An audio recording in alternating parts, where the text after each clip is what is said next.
Amen. La hitva doute de ce soir est liée avec la journée de Pessar Sheni,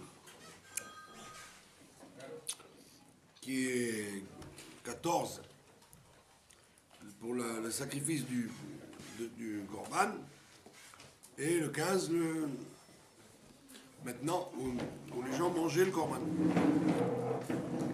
Et en même temps, par habitude, le Yud Dalet Iyar est considéré aussi comme le jour de la Iloula de Rabbi Meir Balanes, bien qu'on n'ait aucune preuve historique qu'il est parti effectivement à cette date-là.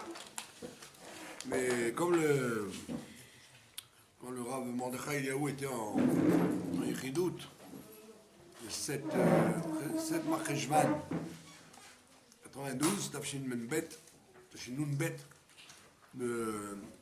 il aborde avec le Rabbi beaucoup de sujets, et parmi les sujets qu'il aborde, le Rabbi lui dit, évidemment le Rabbi a parlé de Géoula avec lui, et le Rav Mordechai Eliyahu, il lui dit, il faut tellement croire dans l'avenue de la Géoula, hein, qu'on connaît la tradition que Rabbi Meir il est enterré, c'est la seule personne qui est enterrée debout. C'est pas normal, en général on enterre les gens allongés, comme on dit, Shortnei Afar, les gens qui sont allongés dans la poussière. Bon, lui, Rabbi Meir, il a demandé à être enterré debout. Et le Rav Mordechai Eliyahu, il dit au Rabbi, c'est parce que on a la tradition que, comme il voudrait que quand Mashiach viendra, c'est connu que les tzadikim ils se lèvent tout de suite, et donc pour éviter de perdre du temps à se lever quand on est couché, il veut être enterré debout, comme ça quand le cercueil s'ouvre, il peut tout de suite courir à la rencontre de Mashiach Tzidkenu. Et donc c'était une preuve de la foi, très grande foi qu'avait Rabbi Meir dans le fait que Mashiach devait venir et qu'il voudrait être un des premiers à recevoir le Mashiach. Et le Rabbi il rajoute, il dit, mais pourtant on sait très bien que on n'a pas la preuve que cette date-là du 14 Iyar, c'était la date de la Iloula. Alors le Rabbi dit, mais certainement, comme c'est connu que Dieu il fixe les choses d'après le Ham Israël, c'est connu que quand le consensus, il y a un consensus du Ham Israël pour une chose, eh ben Dieu il est obligé de se plier. Ou en tous les cas, c'est la preuve qu'il y a un consensus, c'est la preuve qu'il y a quelque chose à ce moment-là. Et donc on voit que donc le Rabbi il confirme qu'effectivement, même si on n'a pas la preuve que le Yud Dalet Iyar c'est la Iloula de Rabbi Meir, c'est probablement vrai que c'est cette date-là, puisque la plupart des communautés elles ont voulu faire la Iloula ce jour-là et pas un autre jour. Et c'est intéressant parce que il y a deux minagim pendant la Sfirat HaOmer. Il y a deux minagim que les communautés ont. Le minag de Chabad, c'est d'étudier la Gemara Sota. La Gemara Sota, il y a 49 pages. Donc on étudie la Gemara Sota pendant Sfirat HaOmer. Et les Lituaniens, eux, ils ont un autre minag d'étudier la Gemara Shvuot, qui a aussi 49 pages. Mais par-delà le fait qu'il y ait 49 pages, c'est le contenu qui nous intéresse. Donc Chabad a choisi Sota, parce que dans Sota, on parle de la menace qu'une femme a trompé son mari, et donc on est dans cette situation-là, on te dit tu vas recevoir la Torah dans quelques jours, mais alors fais très attention de ne pas tromper le bon Dieu, que ton engagement au mariage avec le bon Dieu soit un vrai engagement, et que tu ne rendes pas le bon Dieu cocu, tu ne le trompes pas. Donc pour éviter de le tromper après Shavuot, on te dit nous. Et tu dis bien la Gemara Sota qui parle justement de la femme qui va très très loin avec un homme, même si on n'a pas la preuve qu'elle trompe son mari, elle va très très loin au point que le Bédine est obligé de la faire boire les eaux lustrales. C'est pas que c'est un simple doute, c'est que c'est une présomption très très forte, à tel point qu'on efface le nom de Dieu pour enlever ce doute. Mais en vérité, le doute, il est presque sûr, puisqu'il y a des témoins qu'elle a parlé avec lui, il y a des témoins qu'elle s'est cachée avec lui, et ça va très très loin la crainte qu'on a. Et donc on te dit, attention, toi le juif qui va recevoir la Torah au bout de 49 jours, fais attention à ne pas faire au bon Dieu ce que la femme fait à son mari dans la Gemara Sota. Et donc tu dois bien prendre sur toi les engagements que tu es en train de prendre pour éviter d'en arriver à ce qui s'est passé, le veau d'or, etc., l'adultère du Ham Israël avec un veau. Voilà pourquoi chez Chabad on étudie Gemara Sota pour prévenir, pour les Akdim, refoua la Maka, pour mettre d'abord la guérison avant la maladie. Maintenant, pourquoi les Lituaniens ils étudient Shvuot? Donc, par-delà le fait qu'il y a 49 pages, c'est parce que Shvuot, c'est la chose Shvua, qui veut dire le serment. Alors, les Shvuot, ça veut dire tous les fois où on promet, on jure de s'engager à Dieu, pas comme les gens ils disent Shvuot, la chose Shavua, Shavua, cette semaine, non, c'est là-bas c'est pas Shavuot, c'est Shvuot, les serments. C'est les différents serments qu'on a fait au Sinaï, que quelle que soit la situation dans laquelle un juif il se trouve, il a promis à Dieu la fidélité, il doit la respecter. Et donc les Lituaniens, ils étudient ils mettent l'accent sur la fidélité, et nous on met l'accent sur la préparation à la fidélité. Donc on voit que les deux choses se rattrapent. Maintenant, quel est l'intérêt? L'intérêt, c'est que si celui qui étudie Sota et celui qui étudie Shvuot, eh bien, la seule fois, pratiquement dans tout la Maséchet, où on fait intervenir Rabbi Meir, c'est aujourd'hui. Dans les deux traités, aujourd'hui, la page 29, Kaftet, de Sota et de Shvuot, elle fait intervenir Rabbi Meir. Donc on voit bien que c'est probablement, pas par hasard, que le Ham Israël a choisi de fêter la Iloula de Rabbi Meir ce jour-là, puisque même la Providence fait que la page 29 de chaque traité, elle fait appel à Rabbi Meir, alors que les autres pages n'en parlent pas. Et donc on voit bien que ce que le Ham Israël décide, c'est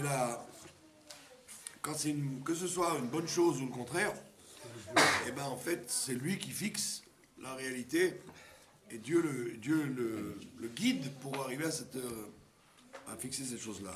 Donc c'est pas par hasard, d'autant plus qu'on a à chaque occasion on a expliqué que tout le sujet de Rabbi Meir c'était effectivement le sujet du Pesar Sheni, c'est-à-dire de rattraper une situation même quand elle a l'air perdue. Et donc c'est le travail de Rabbi Meir, comme on sait très bien, la Gemara très connue, qui dit que dans le Sefer Torah de Rabbi Meir, dans chaque Tana il avait un Sefer Torah avec une tradition, et Rabbi Meir il avait un Sefer Torah, et lui quand il parle là-bas que Dieu il a fait des ceintures à Adam et à Chava. Alors nous, dans notre Sefer Torah, nous, il y a écrit notre or imaïn. C'est écrit des ceintures de cuir avec de la peau. Ils se sont fait des bikinis en peau, en fourrure. C'était logique. Ouais, pour cacher leur nudité. Alors que Rabbi Meir, dans son Sefer Torah, lui, avait écrit Kotnot Hor avec Aleph. Ils se sont fait des tuniques de lumière. Des tuniques de lumière, pas des tuniques de peau. Aleph. Alors évidemment, nous, si on a un Sefer Torah écrit avec Aleph, on le rectifie. Parce qu'on a, la plupart des Ramim, ils ont décidé que ce soit écrit avec un Aïn, la tradition. Mais lui, comme par hasard, le Rabbi Meir, il avait un Sefer Torah où il avait écrit tunique de lumière. Alors ça veut dire quoi? Alors la Chassidoute explique effectivement que d'après l'écriture Kotnot Or en Aïn, si j'écris en peau, ça veut dire que maintenant j'ai fauté, donc je dois me protéger de la faute. Donc la lumière qu'il y avait dans le Gan Eden, avant qu'Adam ne faute, c'était une lumière nourrissante pour lui. Maintenant qu'il a fauté, c'est une lumière qui peut l'abîmer. Donc il doit se protéger de ça. C'est la raison pour laquelle quelqu'un qui n'est pas comme il faut, qui n'est pas pur, et qui touche à la Kedusha, il risque au contraire de devenir fou alors de faire du mal avec. Donc c'est pas bon pour lui, puisqu'il est sale, c'est pas bon de fréquenter la lumière. Alors que Rabbi Meir, il vient et te dit Aderaba. Il te dit au contraire. La faute d'Adam Arishon, elle l'a rendu plus perceptible, plus pur et plus perceptible à la lumière d'Afka. D'après Rabbi Meir, c'est la vision classique de la Chassidoute, que même le mal, même ce qui n'est pas bien, est en vérité possesseur d'un potentiel de mieux encore.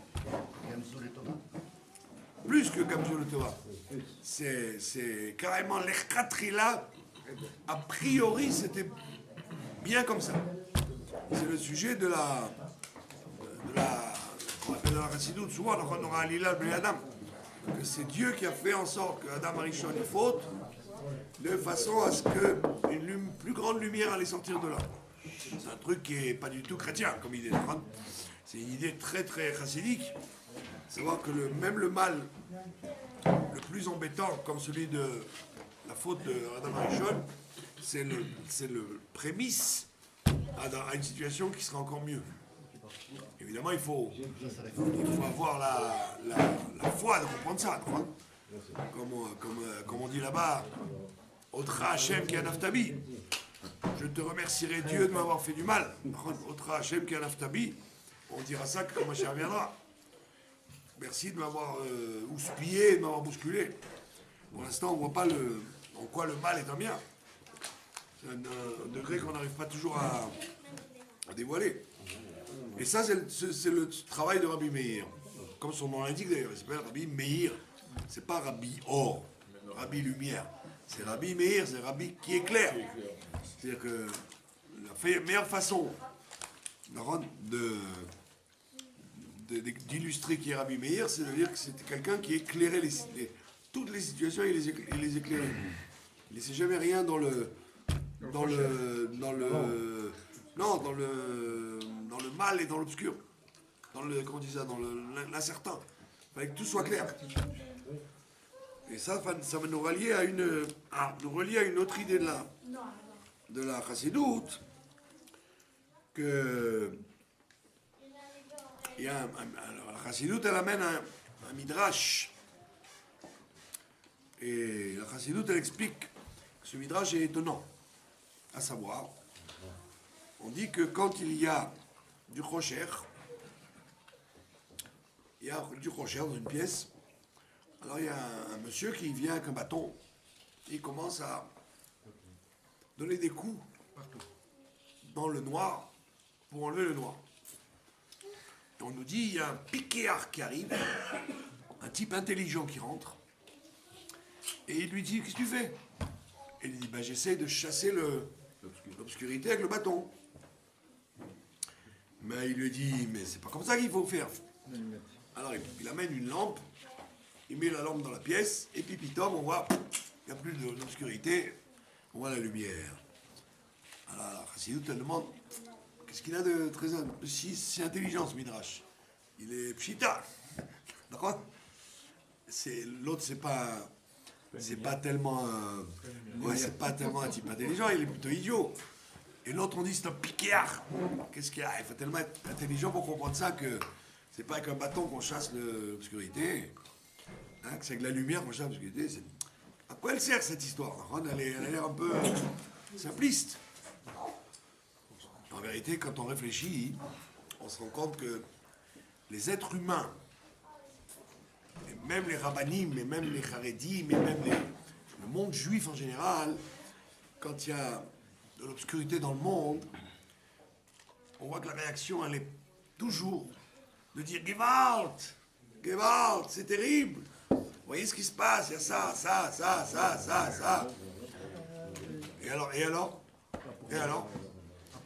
tu as brûlé les poubelles à Géola et comme ça tu as arrangé le problème du sionisme. Parce que tu as brûlé les poubelles. Viens le piquéard. Qui c'est le piquéard?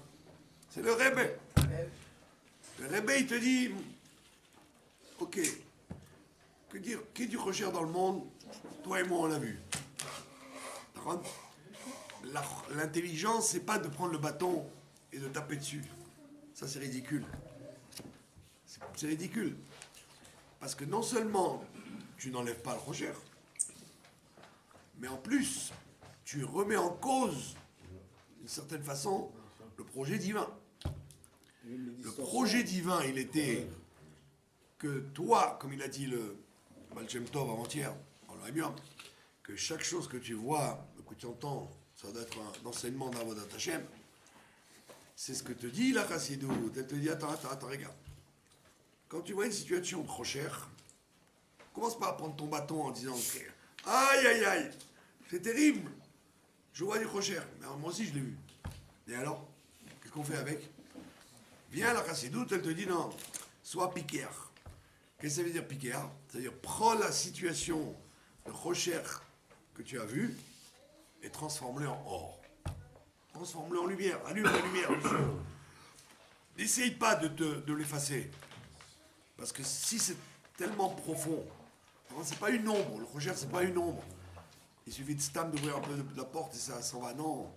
Rocher, ça veut dire c'est une situation très ancrée. Quand elle est très ancrée, ça ne sert à rien de se battre contre elle. Parce qu'en fait, Dieu, il voulait qu'elle soit comme ça. Et si Dieu voulait qu'elle soit comme ça, c'est pour que toi, tu interviennes et que tu l'utilises pour amener la lumière comme elle est. Comme elle est, amener la lumière. Comme on voit au Népal, que le Rebbe, quand il a vu qu'il y a des Juifs qui vont s'assimiler, au lieu... Je fais exprès par les Français parce qu'on est pratiquement que des francophones à cette table. Mais il y en a qui ne comprennent pas du tout l'hébreu, donc ça vaut le coup que je parle en français. Donc je demande pardon à ceux qui ne comprennent pas, ils n'ont qu'à apprendre le français. Alors, pardon, on est dans une équipe. Kitso, le Rebbe vient, il te dit, moi aussi j'ai vu que c'est regrettable. C'est regrettable que des soldats israéliens, des anciens, comment on dit ça, qui ont quitté l'armée, ils aillent faire les idiots dans des endroits où il y a de l'idolâtrie, il y a des choses qui sont le contraire de la Kedusha. Il y a de la drogue, il y a des tas de choses qu'on ne peut même pas citer tellement c'est grave. Maintenant, est-ce que tu as réussi, toi, en Eretz Israël, à les empêcher d'aller? Non. Alors, tu n'as pas réussi à les empêcher d'aller. Ils y vont. Ben Kovacho, ils y vont. Donc, quel est l'enseignement que j'en tire? C'est-à-dire que Dieu m'a montré une situation de Rocher. Alors, au lieu de prendre le bâton, de crier « Ah, c'est terrible !» Ces gens, ils vont en Katmandou. Je dis hop, arrêtons-nous là. À Katmandou, je vais organiser le plus grand CEDER du monde. Le plus grand CEDER de Pessah qu'il y a au monde, c'est à Katmandou. Un truc inimaginable. Et de plus, comme chacun sait que l'herbe est toujours plus verte ailleurs, donc il y a des tas de juifs qui, Bichlal, ici, n'auraient même pas fait un seder. Ou à Paris ou à New York, ils n'auraient pas été au seder. Mais là-bas, la Neshama, elle remonte à la surface, et d'Afka là-bas, ils font un seder. Et il y a plein de gens qui sont revenus à Dieu grâce à Katmandou. Ça veut dire que le rabbi, c'est Rabbi Meir. Il ne te dit pas, écoute notre or, tu prends de l'art, protège-toi pour que la lumière ne nuise pas. Au contraire, augmente la lumière. Et ce qui est de l'obscurité va devenir en fait de la lumière. Donc Rabbi Meir, c'est le rabbi. En vérité, le rabbi de notre génération, c'est l'entonnoir qui contient tous les tzadikim à travers les siècles. Et chaque travail qui a été fait par les tzadikim de chaque génération, le rabbi, il le reprend et il l'exploite. Évidemment par le mérite du premier Rabbi Meir, mais Tachlès, c'est quand même le rabbi qui fait ce travail concrètement dans notre génération à nous. Et donc tu vas dire, ah c'est horrible, les enfants ils sont partis à Kamandou. Ah, c'est horrible. À Khatrila, mais Bedi Avad, Dieu il a voulu comme ça. Et le rabbi il te dit, nous, eh ben de là il va sortir de la lumière. C'est pas une, c'est le principe de Pesach Sheni. C'est-à-dire que l'Echatrila, a priori, j'utilise le manque comme quelque chose qui est un plus. Donc il a manqué, il n'a pas offert Pesach Rishon, c'est un manque. Et bien a priori, je me sers du manque et j'en fais un plus. Je me sers de lui comme Pesach Sheni. Donc on voit bien que... C'est un effet de levier. Quoi. Donc on voit bien que le Midrash de dire que le monsieur, il veut taper contre l'obscurité, c'est tout le monde, on fait tout le temps ça. Tous les gens font ça. Alors, dès qu'il y a du mal dans le monde, il observe. On te dit, mais un vrai docteur, c'est pas quelqu'un qui sait donner un diagnostic. Un vrai docteur, c'est quelqu'un qui te dit, monsieur, prenez ça, vous allez guérir. Parce que pour me dire ce que j'ai, moi aussi je sais ce que j'ai. Mais si un docteur te dit, ça ne m'intéresse pas ce que vous avez, mais prenez ça, vous allez guérir. Ça, c'est un vrai docteur.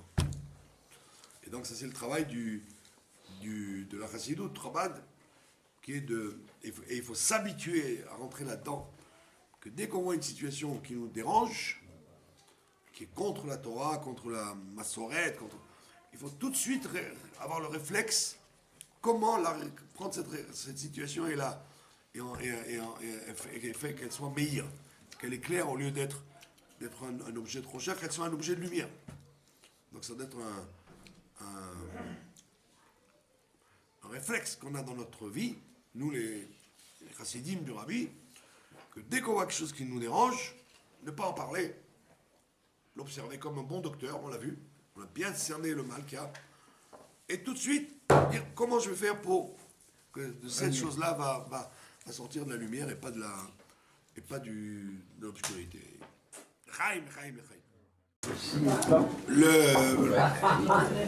Les ingénieurs ont dit qu'il faut toujours exploiter la deuxième chose qu'on a. C'est ce que le rabbi précédent explique, que Sarcheni, c'est la preuve que rien n'est perdu. Shum davar lo avut, rien n'est perdu. Il faudrait vérifier quelle est la nekuda, quel est le point de notre avodat Hashem sur lequel il faut mettre l'accent pour dire que rien n'est perdu. Ok, on sait très bien que d'abord, on sait très bien qu'en vérité, une nekuda très très délicate, rien n'est perdu. Qu'est-ce qui se passe avec quelqu'un qui a raté Soukot? Est-ce que au mois de Rejvan, on lui dit tiens, quand arrivera le 15 Rejvan, tu vas t'asseoir dans la Tsouka. Le 25 qui se lève, tu as raté Hanouka. On te dit 25 Tevet, va allumer les bougies. Non, on voit que c'est une chose qui n'existe que à propos de Korban Pessah. Rishon. Et de la fila aussi, on peut retrouver. On a raté une fila. Ou la fila, ouais. On va rattraper la fila, mais si tu as raté le Kriyat Shema, on te dit, mais on va te faire un code. Une chose tordue, on ne peut pas la rattraper. Hein? On voit dans beaucoup d'occasions que c'est pas vrai, qu'on a toujours une deuxième chance. Donc on voit que quelle est la Nekuda, où est le point dans lequel on peut rattraper et ce qu'on ne peut pas rattraper. Qu'est-ce que c'est le Korban Pessah? Le Korban Pessah, c'est l'engagement. Vous essayez de quoi? De faire taire les femmes? Non, elles vont dire que parce qu'elles ne m'entendent pas qu'elles parlent. Elle voulait être écoutée en plus. Non, mais elles ne veulent pas écouter. Alors, Michel, il est avec le bâton. Mais ça leur est complètement égal. Les femmes, elles ne viennent pas pour écouter, elles viennent pour faire la causette. Laissez-les faire la causette. Après, elles vont dire on n'a pas l'occasion d'étudier les. Au moins qu'elles ne me dérangent pas si elles ne veulent pas écouter, parce que ça, leur voix couvre la mienne. Et ce que je dis est certainement plus intéressant que ce qu'elles disent. J'en suis persuadé.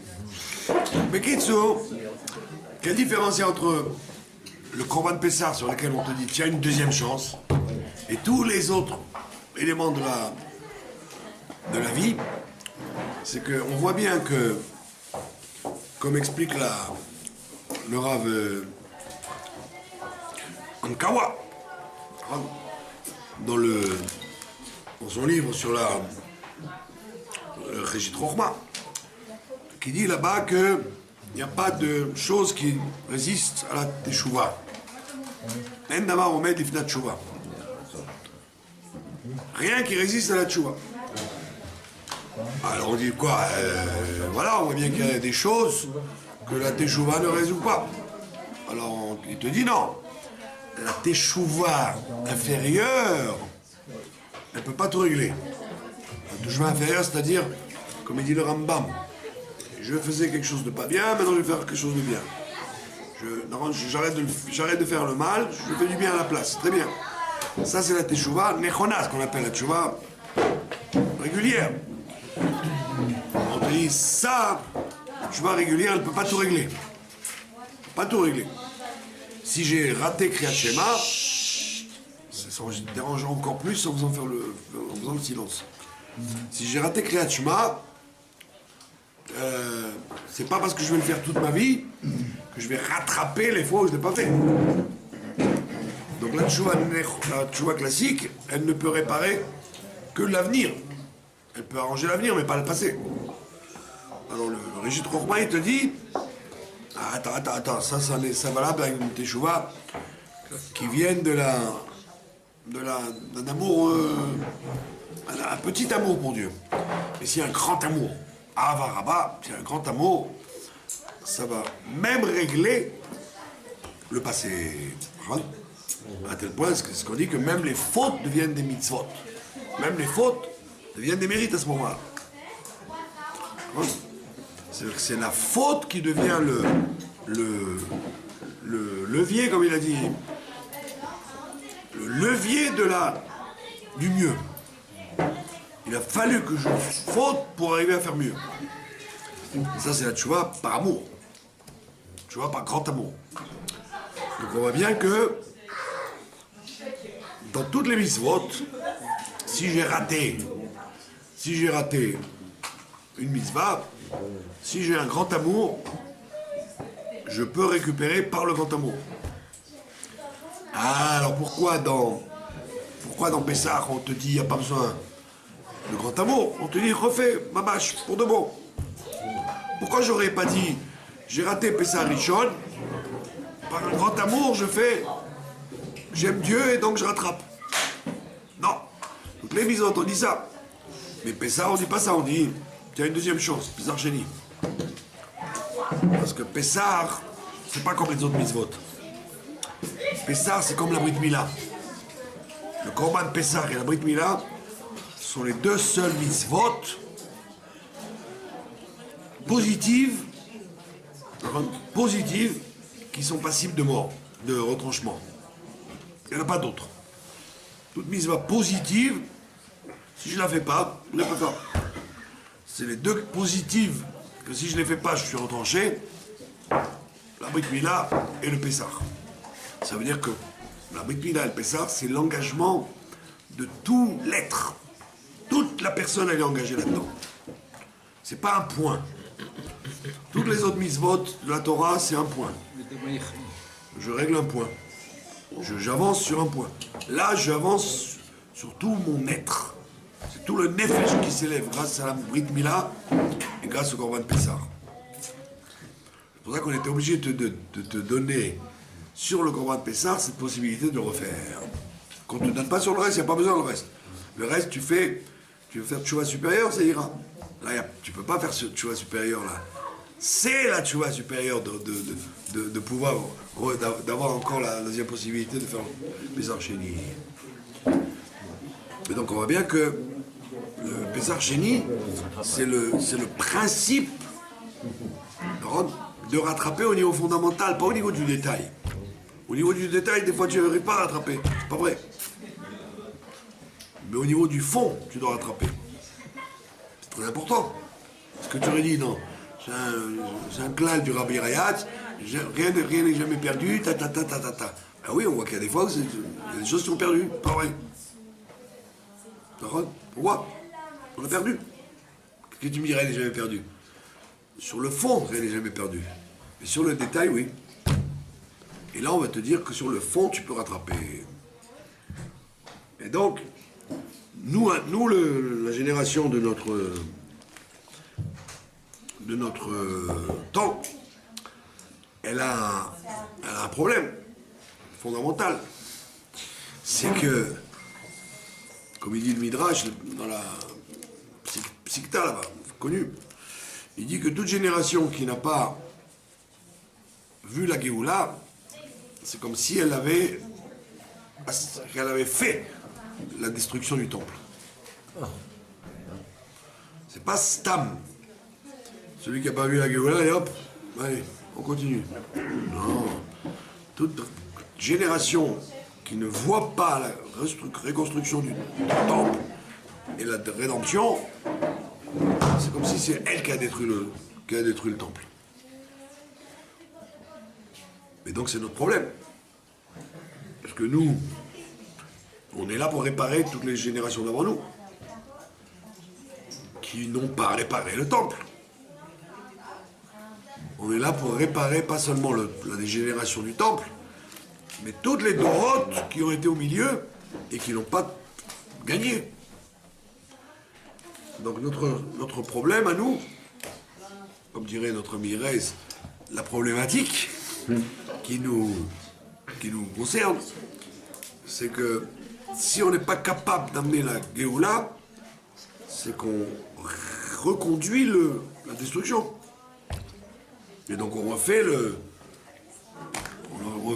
crime des 24 000 élèves de Rabbi Akiva. Quand on réfléchit, qu'est-ce qui s'est passé avec les élèves de Rabbi Akiva? On te dit, Emlo Nagu Kavod Zebazé. Ils ne se sont pas respectés les uns les autres. Attends, mais l'histoire de Rabbi Akiva, ça a eu lieu 55 ans après le Khurban du Beit Rishon, du Beit Sheni. 55 ans. Ça veut dire que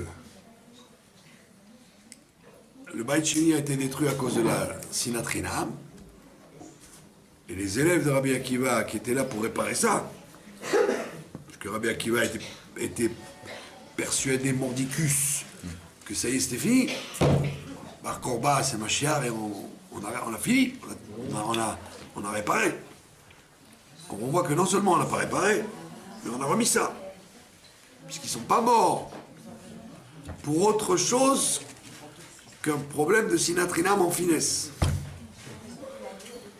Il n'y avait pas d'amour entre eux. Donc ça veut dire qu'on a reconduit la destruction du deuxième temple. Et juste après la destruction du deuxième temple. Et par ceux qui étaient faits pour le réparer, les élèves de Rabbi Akiva.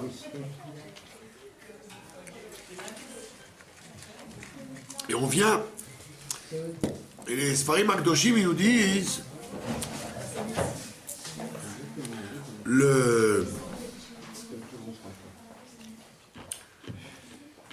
ce que le Midrash nous raconte là-bas, que les malheurs, Rav Yosef, il dit les malheurs de la fin de la galoute nous feront oublier les malheurs du début de la galoute. C'est-à-dire que dans la galoute, c'est là, de Rome, les malheurs de la fin seront plus grands que les malheurs du début. Ils vont nous faire oublier les malheurs du début. Mais comme le Rabbi explique que c'est le malheur de la fin, c'est la guerre de Gog ou Magog, la Shoah. Et effectivement, la Shoah nous a fait oublier l'Inquisition et les croisades et les petites bricoles des pogroms. On a occulté par l'ampleur de la Shoah tous les malheurs qu'il y avait avant. Et c'est intéressant. Je me suis permis de faire ce... Ouais, on prend tout, Raval. C'est une digression. Et je me suis permis de dire, d'interpréter ce midrash de façon intéressante, que là-bas on nous donne l'exemple du monsieur qui se fait attaquer par un loup. On a vu ça dans Brachot. Il s'est fait attaquer par un loup, et puis il est sauvé. Ouf! Ah, il raconte à tout le monde. J'ai échappé à un loup. Puis Tom, il se fait attaquer par un lion. Ah, il raconte à tout le monde. Ouf! Vous savez à quoi j'ai échappé? Au lion. Mais le loup, il n'en parle plus. C'est Kesef Katan. C'est du petit argent, le loup à côté. Et le Midrash, il dit, et maintenant, s'il se fait attaquer par un serpent, et qu'il échappe au serpent, il va oublier le loup et le lion. De leur voit que le serpent, c'est pire que le loup et le lion. Et donc ça relie avec ce qu'on a dit. Que le serpent, en fait, c'est le malheur, le dernier malheur avant la Géoula. C'est la Shoah. Et les commentateurs, ils nous disent, nos livres saints nous disent, le serpent, bon, à part le fait que ce soit l'Amérique, et ce que vous voulez, bon, on peut dinoviciser jusqu'à Dvarata, ça mange pas de pain. La question n'est pas là. La question elle est quelle est la signification du serpent. Et les commentateurs nous disent, je fais la publicité à mon ami Ravilovitch en direct. Ce qui est incroyable, c'est que les commentateurs nous disent, c'est quoi le serpent? C'est quoi? C'est quoi le serpent? C'est la langue. Satan. C'est la mauvaise langue. C'est la shonara qu'on a entre nous. On s'en fiche de l'Amérique. On s'en fiche de Hitler. On s'en fiche des Iraniens et des... On a peur de quoi? De notre langue. C'est notre langue qui empêche la Géoula. C'est pas la bombe atomique iranienne. C'est notre méchanceté les uns vis-à-vis des autres.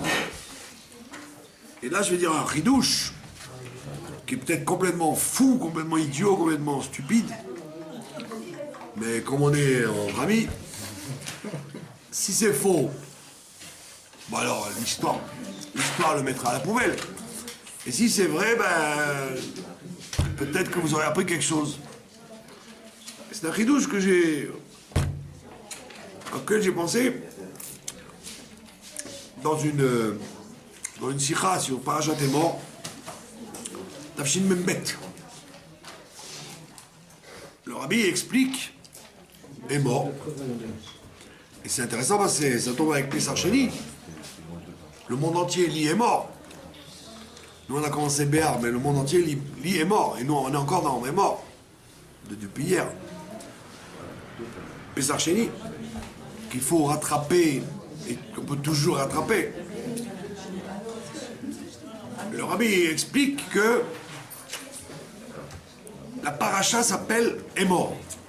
Ça veut dire raconte, dis. Alors le rabbi demande, c'est bizarre, parce que dans Pirkei Avot, il y a écrit L'oreiti, je n'ai jamais rien vu de bon, de mieux que la silence. Et que le Rambam, il dit, même quand tu dis des grands divrei Torah, dis les bekitsour. Raccourci. Alors, ma pitome qu'on vient, on te dit, parle, dis. Au contraire, on t'aurait dû dire, on aurait dû appeler la paracha, Shtok. Tais-toi, c'est l'Omer, tu ferme-la, il vaut mieux se la fermer pendant l'Omer. 4 notes. 4 doutes, mais du coup, et le rabbi dit, c'est bizarre qu'on appelle ça Emor. Parle. Que les grands ils fassent attention, mettre en grand les petits, en garde. Le rabbi dit, c'est bizarre qu'on... Paracha qui te dit de dire. Et le rabbi, il explique en long et en large et en travers que toute la raison d'être d'un juif, c'est de parler du bien des autres. Talmidei Chachamim, surtout les Talmidei Chachamim, c'est de, sans arrêt, de dire du bien sur ton prochain. Que quand on dit est mort, c'est pas sur les livrets de Torah ou les livrets permis, les paroles permises ou les paroles de Torah. Ça c'est sûr, paroles de Torah, il faut les contraire les concentrer, et les paroles permises, il faut les limiter. Shtika. Non, parler de quoi? Du bien sur chacun. Fagel. Flatter, trouver des limoudés routes, trouver des discours favorables sur les gens. Et donc le rabbi il va contre la Mishnah de Pirkei Avot. Il y a écrit dans Pirkei Avot, on l'a vu, Barthénora il t'explique que Dan, Kol Adam le Kav Zchut, tu dois juger chacun le Kav Zchut positivement. Qui ça? Le tzaddik. Le tzaddik, tu dois le juger le Kav Zchut. Mais le rachat, non. Si c'est un méchant, tu as une possibilité de dire qu'il a tort. Dis il a tort. Et le rabbi il va contre ça maintenant. Il te dit oui, d'accord. C'est vrai que le rachat il a tort, c'est vrai que le rachat il est rachat, papa. C'est pas grave. Trouve lui aussi des scrouillottes, même à lui. Gratte. Creuse pour trouver des mérites, même au rachat. Même à celui qui n'en a pas, trouve-lui des mérites quand même. Fais un travail, le contraire de ce qu'on a toujours voulu faire. Parler du mal des gens. Il te dit, travaille sur toi pour dire que du bien des gens. Même ceux qui ne méritent pas. Sans arrêt, dis du bien. Allez. Ça, c'est aimant. C'est aimant. Ça, faut moi qui prends tous les matins des coups. Aimant, ça veut dire parle bien tant que tu peux, au maximum. Et tu seras influent sur les uns et les autres. Et sur la délivrance. Pardon? Et sur la délivrance. Mais oui, parle bien. Mais non, mais là, oui, ça, jusque-là, j'ai rien inventé, j'ai douché. C'est pas là-dessus que je vous ai fait venir. La sira, vous pourriez lire vous-même. Le chidouche que moi, je me permets de dire. Et si c'est faux, lapidez-moi. Non. Il y a des pierres dehors. Il y a déjà la pide qui existe alors.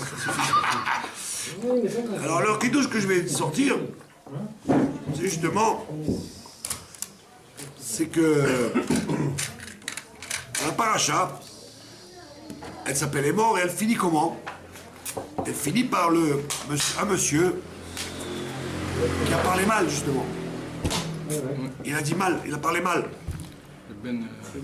Il a maudit, il a critiqué les pains en disant vous donnez des pains rassis au bon Dieu, au lieu de lui donner du pain frais. Et il a un comportement pas bon vis-à-vis de Dieu et vis-à-vis des hommes. Et à tel point que il en arrive à se faire condamner à mort, le monsieur. Et alors, qu'est-ce qui est extraordinaire, c'est que la paracha, on a un principe dans toute la Torah, c'est de finir Bedavar Tov. Quand on veut finir un traité du chasse, ou une paracha de la Torah, on essaie de finir sur un truc bien. Haftara aussi. On voit par exemple dans la paracha de Bereshit.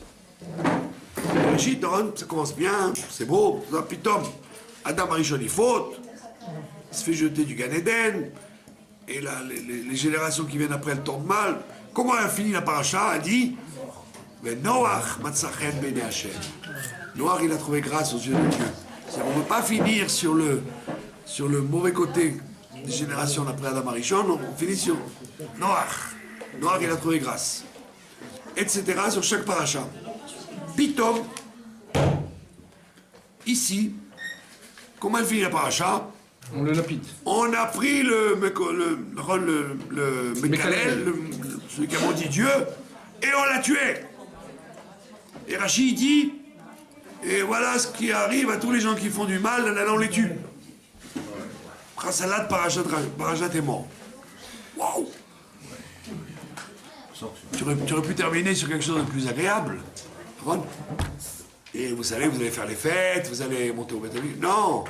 Nous! Voilà ce qui arrive à celui qui dit du mal. Ça veut dire quoi? Ça c'est mon chidouche. D'ailleurs je vous dis, s'il vaut rien, vous le jetez à la poubelle. Ça veut dire que dans tous les sujets, tout ce qui ne va pas dans le judaïsme, on te dit, bon allez d'accord, passons, finissons sur une note joyeuse. Là on te dit, eh oh, on ne termine pas là, eh. La galoute elle est à cause de ça. La galoute, elle est à cause du nachash, de la langue qui a dit du mal, qui n'arrête pas de dire du mal les uns des autres. Et ça, je vais pas te dire, tu sais quoi, allez, c'est pas grave, continuons sur une note plus gaie. Non, monsieur, on arrête là la discussion. Là, tu termineras avec ça, monsieur. Tant que tu n'as pas réglé ça, je continue pas la paracha, moi. C'est ça que je te reproche. Je peux pas te dire, bon, allez, finissons sur une note gaie, oublions ce qu'on a dit avant. Non, on n'oubliera pas ce qu'on a dit avant. C'est ça qu'il faut pas que tu oublies. Quand on a parlé mal, est mort. Au lieu de l'utiliser pour parler du bien, tu as fait comme l'autre, le fils de Shlomi de Badivri, tu as parlé du mal. Ça, je te laisserai pas. Et je t'enverrai Hitler, et je t'enverrai le Nachash, jusqu'à ce que tu répares ça, et c'est ça la clé de la Géoula. C'est ça, Pesach Sheni. Pesach Sheni, ça veut dire que jusqu'à maintenant, tu as toujours cru que dire du mal, ah, ça va, je mets Rabbeinu Tam, je mange Shemitah la Méadrine, j'achète aux Arabes de Gaza pour qu'ils nous lancent des bombes, c'est ce qu'on appelle Shemitah la Méadrine, acheter à des Arabes pour qu'ils nous tuent plus tard. Je fais plein de mitzvot. On te dit, mon ami, oh, le Beth Amikdash, il n'a pas été détruit parce qu'il ne mettait pas Rabbeinu Tam ou parce qu'il mangeait pas cachère. Il mangeait pas cachère. On parle pas de ça là-bas. On te dit parce qu'ils se haïssaient à cause du serpent qu'il y avait entre eux. C'est la Nekuda. Et donc c'est pour ça qu'on te dit, ok, tu as mal fait jusqu'à maintenant, Pesach Sheni, rattrape-toi. Comment je me rattrape? Qu'est-ce que je dois faire? Ben voilà, commence à partir de maintenant, dès que tu vois un bonhomme, une situation, switch tout de suite. Quel bien je peux dire sur elle? Qu'est-ce que je peux faire comme bien sur cette chose-là? Ça, c'est Pesach Sheni. Si c'est vrai ce ridouche, ben alors notez-le et respectez-le. Si c'est bidon, jetez-le à la poubelle ou à la Gnisa, ça ne manquera pas. Le Chaim, le Chaim.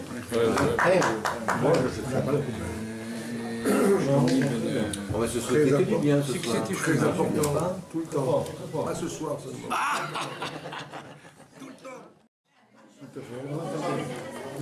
C'est à la vôtre. Arabe et Loutati. Le Chaim, le Chaim. הרבי הקודם מסביר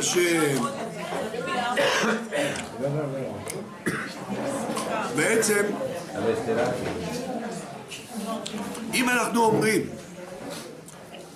שפסח שני זה למי שהפסיד את הפסח הראשון, אז זה כאילו החוטא נזכר. חוטא נזכר. הבן אדם, או בכוונה או בלי כוונה, לא עשה פסח ראשון, אתה נותן לו את האפשרות לפסח שני, אז כל אחד יגיד, אוקיי, מזה רואים שאין, לא הפסדתי כלום. אז הרבי מסביר שבעצם דבר ידוע שההלכה היא כמו רבי יהודה. והרבי יהודה אומר שפסח שני זה חג בפני עצמו. חג בפני עצמו. ונפקא מינה להלכה, שאין נפקא מינה זו בדברים האחרים. אם ילד הפך להיות בר מצווה בספירת העומר, או גר שהתגייר אחרי פסח, מגיע פסח שני, קטן, מקריב קורבן פסח שני, והגר, כמו שכתוב בפסוק, הגר הגר בתוכם, הוא מקריב קורבן פסח שני. וההלכה היא, זה הרמב"ם, ההלכה פוסקת שדווקא זה חג בפני עצמו. וזה שהנקודה הזאת לא רואים את זה בשום דבר אחר. אם גר מגיע בחודש חשוון, אתה לא אומר לו, אתה יודע מה, תעשה סוכה, פספסת את סוכה לפני שבועיים, נו, עכשיו בוא תבנה סוכה. אין דבר כזה, נכון? או ילד, לא אומרים לו, נו יאללה, תתדליק נר חנוכה, נכון? תצום עוד פעם, תעשה כל המצוות שלא עשית לפני כן. זה לא תשלומים לראשון, זה החידוש של רבי יהודה, שזה חג בפני עצמו. וזה מה שהרבי מסביר לגבי רבי רייץ. רבי רייץ רוצה להגיד לך שאומרים שום דבר לא אבוד ויש פסח שני, זה לא עניין של תשלומים. נכון? לא עשית אז אתה יכול עכשיו לעשות, לא. זה מציאות חדשה בפני עצמה. הרבי נותן דוגמה לזה לגבי העשיר. אם בן אדם עשיר והוא עני, הוא הופך להיות עני, כשהוא עני אתה צריך להשאיר אותו באותו מקום, באותו אופן שהיה כשהוא היה עשיר. עד כדי כך שאומרים שהיה לו עבדים וסוסים שרצים, אתה צריך להחזיר לו לאותו מקום. למה? שזה היה הרגל שלו. זה הרגל שלו. אתה לא יכול להגיד לו עכשיו שאתה עני, תתרגל לאכול פת במלח. לא. אתה צריך להשאיר אותו כדי שהוא יחיה כמו שהוא היה רגיל לחיות. או זה אותו דבר. בן אדם שמתרגל לעבודת השם מסוימת, אתה לא יכול להגיד לו, התרגלת, זה טוב. אין דבר כזה התרגלת. ברגע שאני התרגלתי, אני צריך להתקדם. אם אני מורגל, נכון? ליהדות מסוימת, עם כל ההידורים, כל החומרות, כל התורה וכל אני לא יכול לבוא ולהגיד, מספיק לי. לא, אין מספיק לך, אתה צריך להשלים את זה. עוד ועוד. זה פסח שני. פסח שני זה להגיד, אני עשיר, אני רוצה להיות עוד יותר עשיר. זאת אומרת, פה זה לא עניין של תשלומים לשון. לא בדיעבד, אלא זה תוספת. בדיוק, לא בדיעבד, שאני השלמתי מה שחסר, לא חסר כלום. אפילו אם אתה בטופ, בטיפ טופ, בשיא, תוסיף. לשון שלמות ולא לשון תשלומי. זה בדיוק מה שהמשנה אומרת. כשאתה ממלא כלי, נכון? אתה ממלא כלי. יש שתי אפשרויות. או אתה ממלא ככה, זה נקרא ברוש. אתה לוקח כמו שעושים כשהיו עושים, אתה ממלא קמח, אתה עושה עד הגדוד, גדויות. אומרים לא, יש אפשרות אחרת, זה למלא את זה שיהיה מעוברת. נכון? כמו כפית סוכר, או שטוחה או מעוברת.